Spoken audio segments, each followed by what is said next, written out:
listening. Okay, dumako na tayo sa ating editorial corner.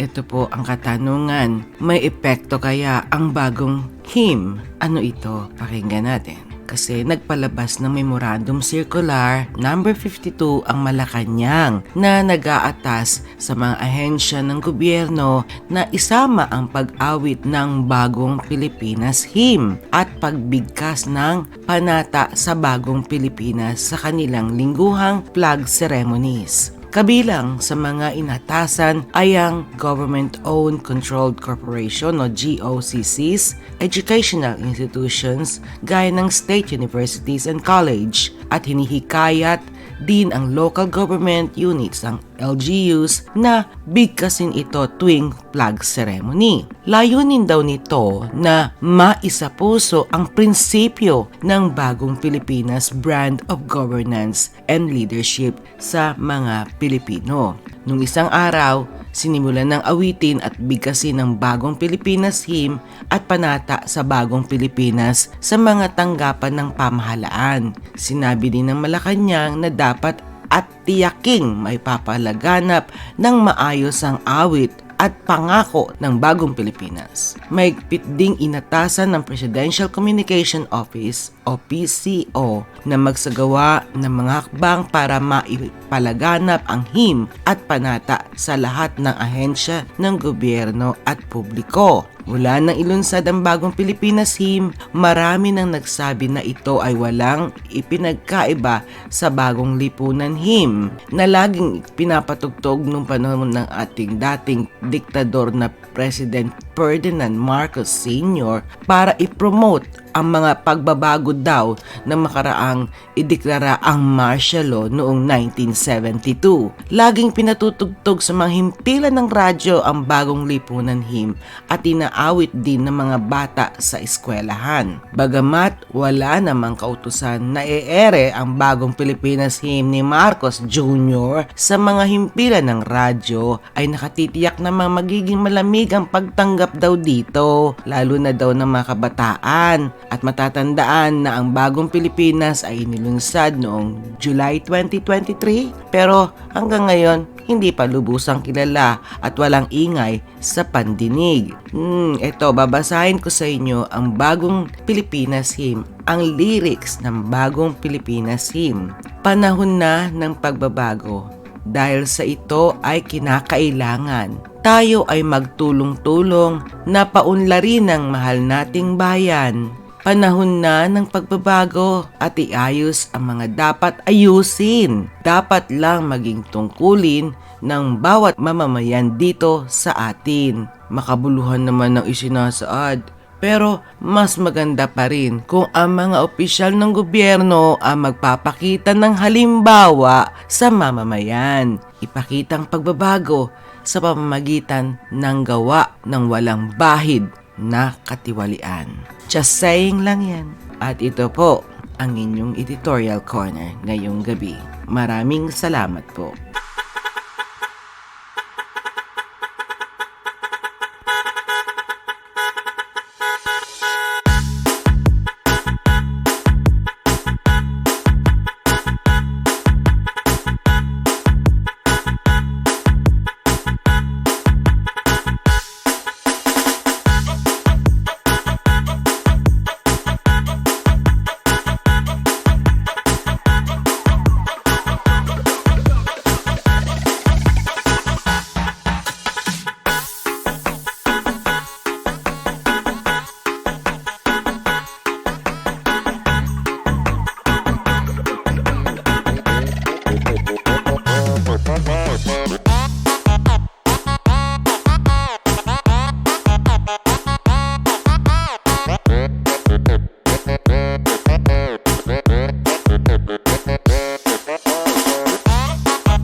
listening. Okay, magandang gabi po sa inyong lahat. Tumako na po tayo sa ating Gabay Kapalaran Corner na hatid sa atin ni Madam. Narito na po ang para sa mga Gemini.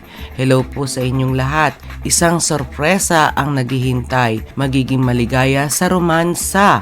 Ang pakikipag-date ay inaayunan ng panahon. Huwag pansinin ng biro ng kaibigan upang maiwasan ng gulo o may makasamaan ka ng loob. Ang lucky numero ay 4, 8, Gs, 30, Strawberry Red at ang lucky companion nyo po ay ang mga Pisces. Para naman po sa mga Cancer, kalmahin ang sarili kung makakasagupa ka ng suliranin para makapag-isip ng solusyon. Lucky numero ay 13, 18, 21, 28 at dilaw ang lucky kulay at ang lucky companion nyo ay ang mga Aries. At para po sa mga Leo, ang magneto ng karisma ay malakas. Maaaring makatanggap ka ng magandang balita. Lucky numero ay 12, 25, 37, 41 at ang lucky companion ay ang mga Capricorn. At para po sa mga Virgo, hello po. Posibleng may hindi inaasahang pangyayaring at iiwasan ang makasakit ka ng damdamin. Ang lucky numero ay 39, 35, 42 at purple ang lucky kulay. Lucky companion nyo ay ang mga Scorpio. Para po sa mga Libra, hello po. Ang nakakataas sa trabaho ay mabibigyan ng kasiyahan. Mag-iingat sa mga chismosong kaibigan. Lucky numero ay 6, 23, 30, 43 at ivory white ang lucky kulay at para sa mga inyong companion ay ang mga Aquarius. At ito naman po para sa Scorpio, maganda ang panahon kung iiwasan ang makipagtalo.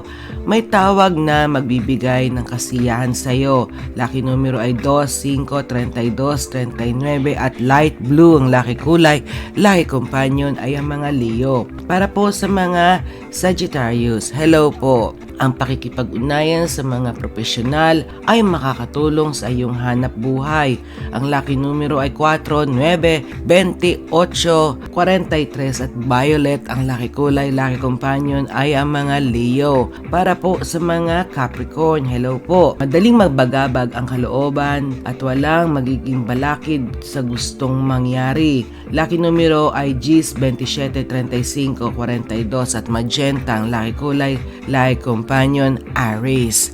Para po sa mga Aquarius, hello po. Ipagpaliban ang binabalak mo at hindi mo makukuha ang gustong mangyari ngayon. Okay? Lucky numero ay 4, 11, 22 at ocean blue ang lucky kulay at ang lucky companion ay ang mga Sagittarius. Para po sa mga Pisces, hello po. Maaring hindi maging maganda ang pagdalaw sa kaibigan, ipagpaliban muna. Ang lucky numero ay Gs, 23, 36, 40 at squash yellow ang lucky kulay. Taurus naman ang lucky companion nyo. At para po sa mga Aries, magamit ang talino upang magtagumpay sa plano at lucky numero ay 17, 22, 28, 31, pearl white ang lucky kulay. Lucky companion ay Capricorn. At para po sa mga Taurus, ito na ang lucky last natin. Sa pagkakamali, magmumula ang pagtuwid. Makasagupa ka ng taong masama ang ugali. Lucky numero ay 3, 7, Gs, 30, tangerine ang lucky kulay at ang lucky last companion natin ay ang mga Sagittarius. Ayan po ang ating gabay kapalaran na handog sa atin ni Madam. Tandaan lamang po natin, alam naman natin na hindi hawak ni Madam ang ating kapalaran at siya'y gumagabay lamang. Meron po talaga tayong sarili nating free will, may sarili tayong kutob, may sarili tayong suwestyon, may gut feeling tayo. Pag hindi natin nararamdaman na tama ang ginagawa natin, wag na nating ituloy, di ba? At then kung hindi na talaga tayo makapag-decide sa sarili natin, wala naman tayo ibang gagawin kundi manalangin, magdasal na lang tayo at tayo naman ay kanyang pakikinggan. Kung para naman sa atin, kanya namang ibibigay po para sa atin ang ating inihiling.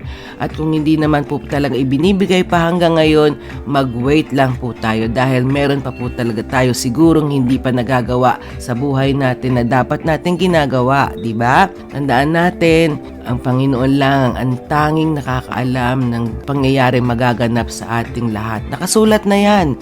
Kaya sana mabago lang yan pag nagbago din ang ating buhay at nagbago din tayo ng pananaw sa ating paniniwala sa Kanya. Tandaan natin yan mga kapatid. Hindi po tayo nagbibiro. Ang Ama ay nakikita niya at alam na niya ang ating ginagawa sa tuwina. Kaya please, matakot tayo sa Kanya. Huwag tayo matakot sa ating sarili at huwag tayo matakot sa ibang tao. Katakutan natin na ang galit ng ating Ama dahil pag siya nagalit, ay wala na tayo dito. Tandaan natin, wala tayong lahat dito kung wala sa atin ang ating Panginoon. Tandaan nyo, kaya tayo'y naririto, tayo nabubuhay ng tahimik, meron tayong umagang kay ganda at meron din tayong payapang gabi dahil sa Kanya yan, okay? So, para makatulog tayo ng mahimbing, mananalangin po tayo muna, okay? Mga kapatid, huwag natin kakalimutan yan, ha? Lagi po tayong manalangin, okay? So, anyways, nandito po kayo sa Barkadahan Forever FM with Ate G. Agustin. At of course, maraming salamat po sa gabay ninyo para sa amin, Madam. And mega loud shoutout po sa ating mga kapatid sa Tribo Payag Team, Resibo. At of course, ang ating mga loving members at subscribers, bagong members at bagong subscribers. Maraming salamat po sa inyo. Alam nyo na kung sino kayong lahat. Maraming salamat po sa inyong support, sa inyong lingkod. Special mention natin ang ating admin na si Ate Pretty Lee, Maria Dolores Lee. At syempre ang ating mga members na hindi natin dapat kalimutan. Nandyan na si ating Weng Francis. Weng Franz, kamusta ka na? Sis Maring Grace, hello po. Sis Duck Lifestyle, hello. Pusong Iname, hope you okay. And mega loud shoutout sa inyo. At syempre mega loud shoutout din po sa ating Brother Jay Giao, Brother Amazing Charles, hello po. At syempre ang aking mahal na si Aaron. Yan. Thank you so much sa inyong lahat mga kapamilya ko, mahal kong sa buhay, sa inyong walang sawang suporta nga dito sa ating programa.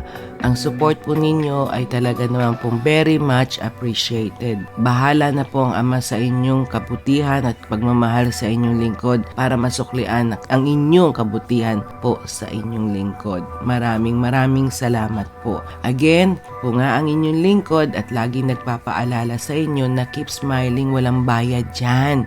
Libre po ang mag-smile. Pag nag-smile ka, mapapaligaya mo ang isang taong lumbay na lumbay. And of course, kapag in-smile mo din ng isang kapwa natin na kahit na pasanan niya ang mundo, gagaan ang kanyang pakiramdam, di ba? Kaya keep smiling po. Wala naman talagang mawawala sa atin. Konting ngiting ipamahagi natin, ha? Huwag tayo maging selfish sa smile. Hindi nakakabawas ng pagkatao yan, ha? Anyways, highways, hanggang sa muli po, ha? Dito lang po kayo sa atin sa Barkadahan Forever FM. Andito po ang inyong lingkod sa Ate G. Agustin. And please subscribe po sa Barkadahan Forever FM.